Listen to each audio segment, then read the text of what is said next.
Morning, everyone. Welcome to today's edition of AM Minnesota. I did it again. Thought Kim was coming. Posted on our website that Kim was coming, and Nort Nort showed up from the chamber. But that's okay. We're going to talk some chamber issues. It's just a different person, right, Nort? You bet. You bet. How you doing? I haven't seen you in a while. You know, I'm doing well. Just finished up. It's been a hectic month personally. As made the final move back to Minnesota last week. Brought a child out to Texas for college on the way back from Spearfish, South Dakota. Went to College Station, Texas, and then back to Faribault. Oh, by the way, we got to make this little digression to Texas. Yes, it's just a run by. So nope, it's great to be in Faribault full time now. Really happy to be here. How did she choose Texas? You know, she has a brother that is at Texas A&M in graduate school, and then she was accepted earlier this spring, and so we paired them up together down there. Well, that's cool. Now you know where they're at, and you can go to one spot. You got it. You got it. Although they're all over. I've got them in Duluth. We've got them in Texas. They're just happy, successful, having fun kids. Which is the way it's supposed to be, right? After they leave the nest. You got it. You got it. Fly off to wherever life takes them. Yes, yes. So how's life treating you? Very, very well. Okay. Last night I was at the city council meeting when the Rotarians made their check presentation to the city for the restoration of that security bank clock, and they told a great story. Dick Houston did a super job about, you know, a lifer, basically Rotarian, Al Burkhartsmeyer, and how one of his wishes was to get that clock restored. It was so cool to hear that the Rotarians stepped up to the plate.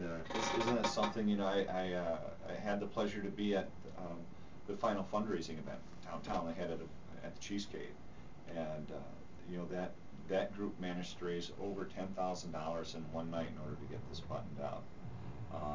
Thankfully, the city of Faribault stepped up to say they would, you know, if needed, they'd fund the project during the gap. They had raised roughly $12,000 and had about $12,000 to go, and the city said, we want this done as well. We know the Rotarians will take care of it. We want to make sure it keeps going. Well, the gap didn't exist, so the Rotarians stepped up, got it taken care of. And what a neat thing to have operational and hanging back on the corner in downtown. Yeah, for those who've never seen it, it's going to be completed, I think they said next month. I think that's the goal.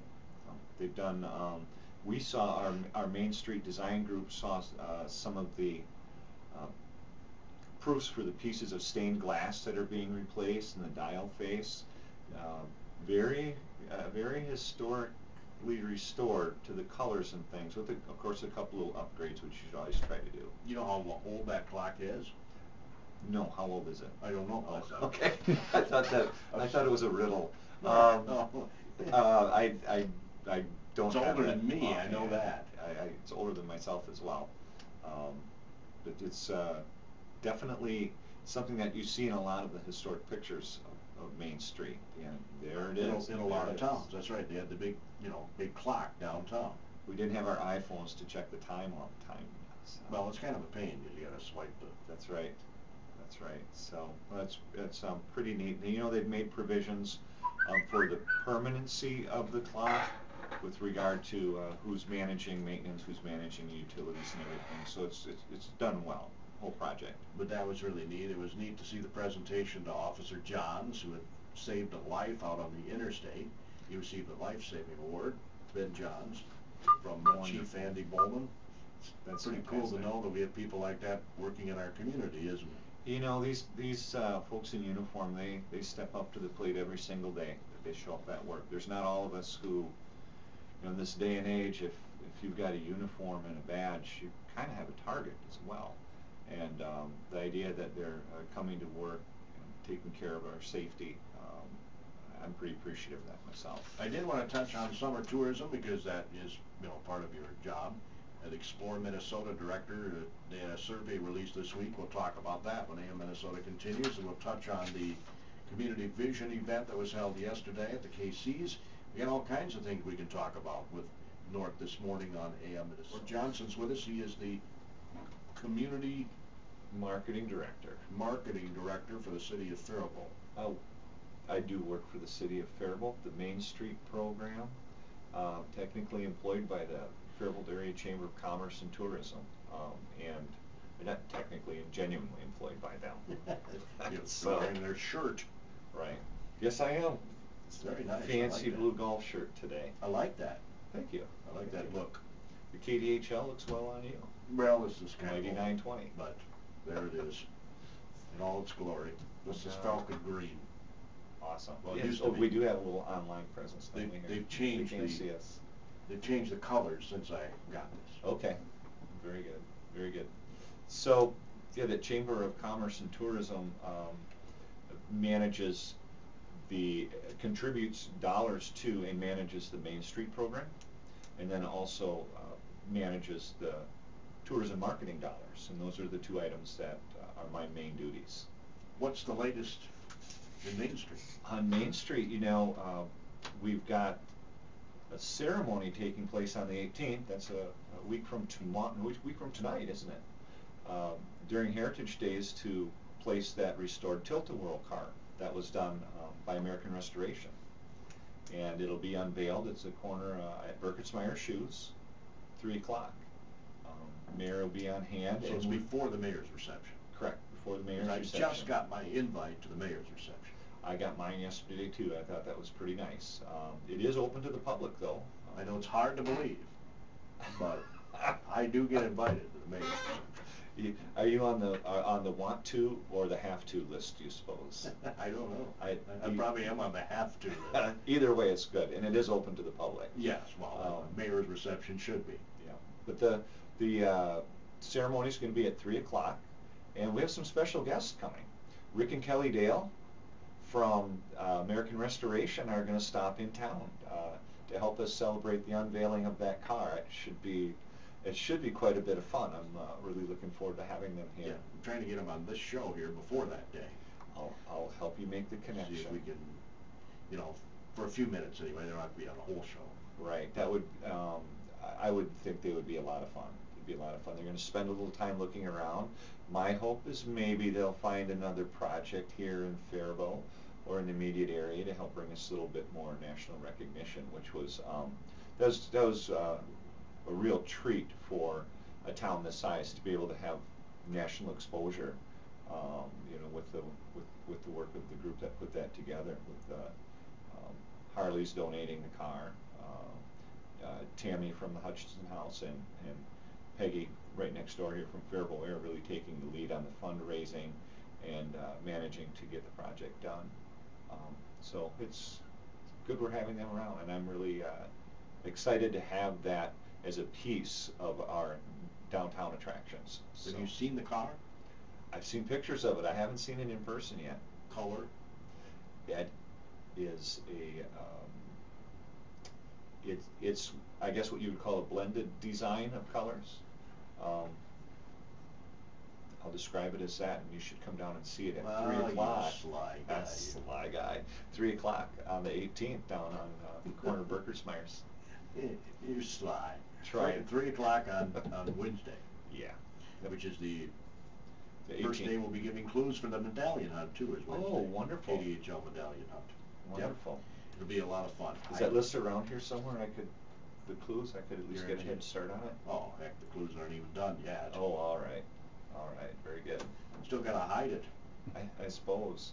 So, other than that, out of the vision process, there's fun announcements. And one of them being that downtown it has turned out to be a very important piece of what Faribault citizens are proud of. They like our downtown, and it's a priority to maintain and improve and continue restoring Main Street, which that includes everything from the right business blends, make sure that the things that are important are available, that the functionality of downtown with parking, etc., is as good as it can be, as well as appropriate historic preservation. That was part of this community vision. Sure was, and we're, as a Main Street group, we're happy that the city shares the same priorities that we do with regard to downtown and Main Street, that we do the very best that we can to make it a vital piece Faribault. Speaking of downtown, I heard, and I don't know if you can tell us whether this is true or not, that the former Boston's is going to be an Olive Garden. Is that true? I have no confirmation of that at all. Okay. That would be, there's been, in some surveying, folks have expressed interest in having a chain restaurant, an Olive Garden, Applebee's, Chili's, and while certainly one of those would be a welcome addition to the Faribault product offering, our existing restaurants actually, from a tourism perspective, because of their uniqueness, are a pretty good draw. Oh, for sure. And that's not just downtown. We have some great ones there, but even in the perimeters, we've got some unique dining opportunities. So they'd be a welcome addition. Certainly, we have a good product offering now as well. And it's a shame to have the nice building like that sitting empty. That is tough. That's a tough one. And we have that on a main thoroughfare in town. People drive through here and they go by the empty building. It sets a tone, doesn't it? I mean, when you go by closed buildings, it puts a feeling of I should say less than excitement into a person about being where they're at. So having that property be occupied is something that contributes to our product offering in Faribault will be positive whenever that may happen. So that probably is a bit of a priority on your part, right? Well, certainly that, and we have some buildings on Main Street, although we're certainly doing pretty well, and I think that will continue given some of the efforts that have taken place to date with restorations, and I absolutely do not want to discount the contributions from the city of Faribault, specifically by law enforcement, to help us overcome some of the hurdles that we've had for Main Street with the population and demographic there. We've had some crime issues, and specifically anytime, this is not unique to downtown, it's not unique to Faribault, this is something that takes place anywhere.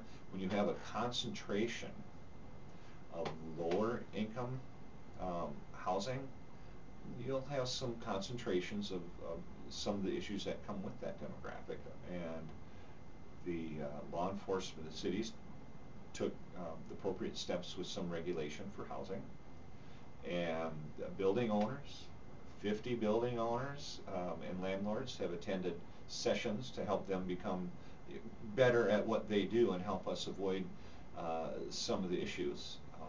And it's made a big difference already. There's some statistics that I'm not sure if they were published in the paper or not, but they were published in the report we had yesterday with regard to a very measurable drop in crime in Faribault over the last short period of time, partially as a result of those efforts. So, well, that's cool. Good stuff. Yeah. Well, we had Kim and the mayor on last week promoting yesterday's event, and we touched on the report. Okay. What's the mayor's favorite from your perspective after your visit? Don't ask me what the mayor's favorite. Ask the mayor what the mayor's favorite. Did he share? Did he share? Well, I don't know if we talked about a favorite or anything.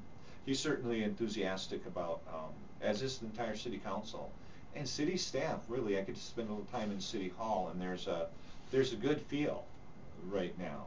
And I've been in quite a few city halls and worked with a fair number of city governments and councils, and the feel in Faribault right now of positivity and progressiveness is something that we all need to help step up and take advantage of at this point. And I feel it. I can see it happening, and I can feel more coming. I'm excited to be here right now. Well, this is just my own opinion. When a city council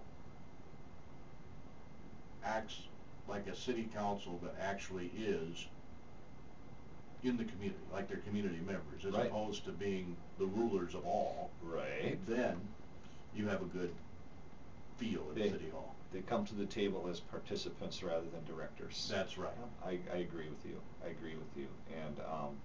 And truly, they have the ability and have taken advantage of it recently to set a tone of progressiveness. And sometimes that comes with the responsibility to stand up for those other council members, actions by the city that you are partially in charge of managing the business of.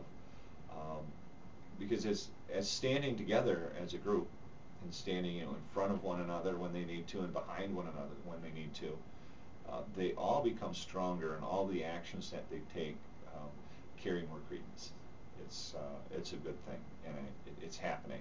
And this vision process is really helping lay out a roadmap by which they can move forward. Because it's a roadmap that they all have access to, they're all able to move forward on the same page. So yeah, the most interesting thing the most interesting take I got from our visit last week was that they're going to keep revisiting this.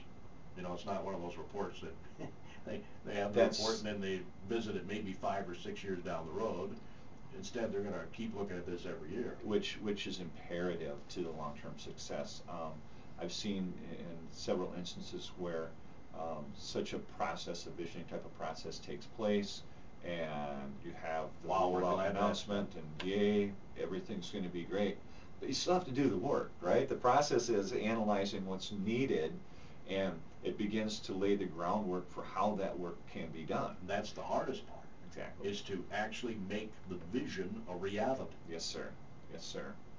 And by providing time and structure in the normal work plans every year for the city, you're able to be agile with regard to what the projects are that the vision statement and the visioning process have identified. You know, we can take our best guess for plans right now to say this is what we need to do over the next year, but things happen. Times change. Economies change, etc. And so in order to be most effective, you need to revisit and be absolutely willing to adjust, reprioritize, adjust your plans. And the idea that the city and our council people and mayor have made the commitment to do that, to be able to revisit it and reprioritize every year, that will provide for really, I think, a long-term roadmap for success. I'm looking forward to being part of that. As we visited last week, you know, 25 years is a long time. 25 years is quite a while. And I mean, think 25 years back, what we didn't have that we have today technologically. Right. What's it going to be like in 25? I have no clue. 25 years from now, we may be sitting in a transporter like Star Trek, and I mean, who knows? You know. It's really they move. Just a little aside, kind of the Star Trek, you know, moving particles. They're able to move underground these tiny pieces of matter from Chicago. It's happened actually all the way up to northern Minnesota. They shoot these little subatomic particles and then they catch them. Imagine moving something through ground and rock, and wow. But that technology is coming now. So if they can break us down and put us in pieces and move us somewhere, it scares the heck out of me. I don't know that I'd want to travel like that, but it's kind of crazy. Think about technology in Star Trek. Remember the handheld where they'd flip it up and be able to talk to, you know, phones, your flip beep, phones, beep. yeah. We have that. That's here. And when I was young down at McKinley, we used to play on the playground. We'd play Star Trek, and we'd have a little fingernail clipper. You could flip the lid up and pretend it was one of those devices. And you know, by the time I was in the workforce out of college, you're starting to actually have a handheld device like that. So that's a little slice in our lifetimes. A few years down the road could be scary. So yeah, the 25 years from now, I guess we better be agile, right? Right. They got vehicles, well, they're test driving vehicles now that drive themselves. Yeah. You program it, you lean back, and it takes you where you want to go. How interesting. I guess that could be good. Not sure. I kind of like having my hands on the wheel, but I do most of the time. Although I'll say, like I said, on the 3,000-mile week I had last week, a little break like that would have been okay on some of the long stretches. So, do you get ideas when you go on those kind of trips? I'm sure you do in your absolutely occupation. Absolutely. In fact, on one of the long trips recently, after some discussions we had with with Sam and Jackie over at the Daily News. Came from the Chamber and myself met, and we visited about what we believe isn't just a perception but a reality, that in Faribault we maybe talk down on ourselves a little more than we should. And so part of my drive included pondering how could we begin to impact that, and what little things can we all do in our everyday lives to help make an impact on that, because we shouldn't talk down on ourselves or think down on ourselves at all in this town. This is a great place. It really is. And by everybody taking a little bit of responsibility for promoting that, it would go a long way. And some of the things that I've thought of on the trips, maybe I'll be able to roll something out in the near future to talk about some efforts to help remind people that it is important in your everyday doings as you're going about your work and your shopping in town. Keep that smile on. Talk positive, because you have every reason to be positive about being in Faribault. Just wanted to touch on the survey. Minnesota businesses explore Minnesota. They say they found that a strong summer travel season's coming up, best since 2009, according to Explore Minnesota Director John Edmond. Which is outstanding. That's great for the state. It really is. And our good work here in Faribault is to make sure that we can capitalize on that tourism traffic that's coming to town. Another big piece of the tourism economy in Minnesota are the staycations. Those keeping our arms around the tourism dollars that a family spends from Minnesota means keeping them in the state, right? So target markets for Faribault, for tourism, for example, we're not going to California or New York or even Illinois. Our target markets include the Southern Metro, the Rochester area, because we have things to offer in Faribault with our downtown and our quaintness and our the woolen mills, big attraction. All the lakes. All of the lakes. We need to make sure that we have every opportunity to take advantage of those to keep Minnesota tourism dollars in Minnesota. And again, that's one of the reasons the Southern Metro, and with its proximity and the interstate and the higher speed limits now, you're in Faribault in half an hour. And we've got so much to offer here that they can't find in that same fashion where they live in the Southern Metro. No, $13 billion industry. They surveyed 245 Minnesota lodging businesses, hotels, motels, resorts, bed and breakfasts, campgrounds, vacation home rentals, and 240,000 jobs directly related to tourism. That's a lot of jobs, isn't it? When you think about everything from restaurant owners and staff, hotel staff, everything from making the beds to being a top-notch chef in a top-notch restaurant, and fishing guides, boat dealerships, you name it.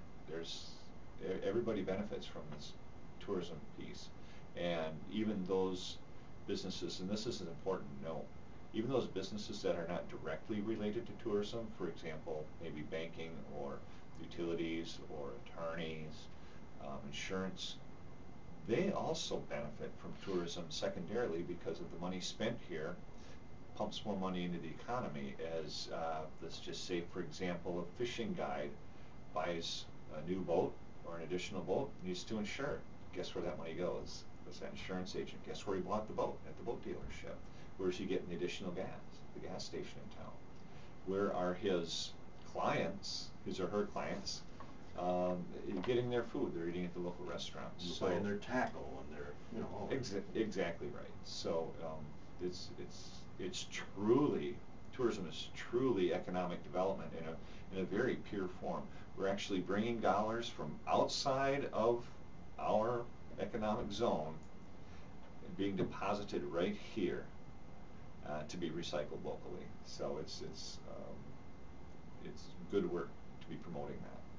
You don't know where we rank nationally, do you? Minnesota tourism? Offhand, I don't. Okay, I know that it is a substantial part of our economy, and again, brilliantly, we've got a pretty sizable population in Minnesota that we're able to keep our arms around them here because of the amenities and things that we have. Unfortunately, it's tough to compete with Puerto Rico in February. So, I don't know, we have our ice fishing and skiing and other outdoor activities and some in concerts and things that take place indoors in Minnesota, but you know, I don't know what we're gonna do about getting that island habitat at 85 degrees in February, but other than that, we've got a great product and a great opportunity to keep the money here. There's something to be said for the changing of the seasons too. Well, aren't the shoulder seasons with the changes in colors in the fall and in the spring? I just enjoy how much greener it gets. Every couple of days you can see it measured as you're driving around. Just went for a ride last evening. Went out around Lake Nebraska, down around Shieldsville. Just saw some of my old stomping grounds and things, and you know how green and lush and beautiful it is right now. Yeah. Before I let you go though, June 27th, you were a member of the Faribault Lakers. I was a member of the Lakers. Target Field, and you don't get to play there, isn't that a lot? I don't get to play at Target Field, but the Faribault Lakers will be playing at Target Field at noon on the 27th. Part of 3 games, amateur baseball games that are taking place. I believe they're noon and 3 and 6, and there's some tickets available. And if anybody has interest, they should give the Faribault Chamber of Commerce a call. We've got. It's $10 to get in. You can sit anywhere you want. Yes. Lower level. They're not opening the upper level. Correct. There's a pool of between the Chamber of Commerce and Tourism and some other investors. There are approximately 400 tickets floating around town that people may have an opportunity to get their hands on, and more available after that. Yep. So you can contact Bashers if you'd like to take a bus up too. So perfect. $25 gets you in the game, gets you the bus. I mean, it's the way to go. No. I got a boogie, but thanks, all right. Lord. Hey, thanks for your time. Enjoyed being here. Appreciate it. Look forward to visiting with you next week when we're over by the multicolored tilt-a-whirl.